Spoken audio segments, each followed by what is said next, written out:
अस्सलामुअलैकुम एवरीवन, कैसे हैं आप सब। आज मैं आपके साथ मट्ठा की रेसिपी शेयर करूंगी। ये दही से बनता है और मैदे के लिए और हाजमे के लिए बहुत ही फ़ायदेमंद है। इसे आप खाने के साथ या खाने के बाद भी इस्तेमाल कर सकते हैं। तो चलते हैं रेसिपी की तरफ। मैंने 1 पाव दही लिया है। दही की मकदार आप कम ज़्यादा कर सकते हैं। जितना भी आपको मट्ठा बनाना है आप उतना दही ले लें। मैंने अभी 1 पाव दही लिया है। इसको अच्छी तरह से फेंट लेंगे ताकि इसके अंदर कोई भी लम्स ना हो।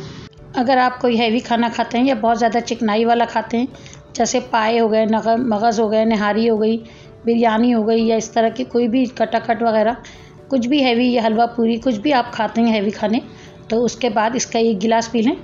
दही को मैंने अच्छी तरह फेंट लिया है। उसके बाद मैं इसके अंदर 1 टेबल स्पून भुना हुआ कुटा हुआ सफ़ेद ज़ीरा डाला है और मैंने 1/4 चमची काला नमक डाला है। इन दोनों को भी डाल के अच्छी तरह से मिक्स कर लेंगे। बिहारी ज़बान में इसे मट्ठा कहते हैं और ज़ुबानों में इसे क्या कहते हैं आप मुझे कमेंट्स में बताइएगा। इसे आप जायके के लिए दाल चावल के साथ या किसी भी खाने के साथ इस्तेमाल कर सकते हैं। ज़रूरी नहीं है कि आप इसे हैवी खाने के साथ ही इस्तेमाल करें या हैवी खानों के बाद ही इसे पिएं। आप इसे सादे खानों के साथ भी इस्तेमाल कर सकते हैं, क्योंकि दही हमारे पेट के लिए और हाजमे के लिए बहुत ही ज़्यादा मुफीद होती है। सफ़ेद ज़ीरा भी हमारे निज़ाम हज़म के लिए अच्छा है, गैस बनने नहीं देता है, और काला नमक भी हाजमे के लिए अच्छा है। और मैं इसके अंदर एक और चीज़ ऐड करूँगी, वो भी हमारे हाजमे के लिए बहुत ही अच्छा है।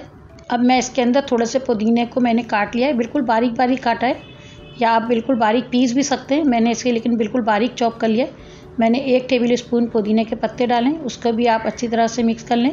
उसके बाद मैंने 1 गिलास भर के इसके अंदर पानी डाल दिया है। इसे पतला ही बनाया जाता है।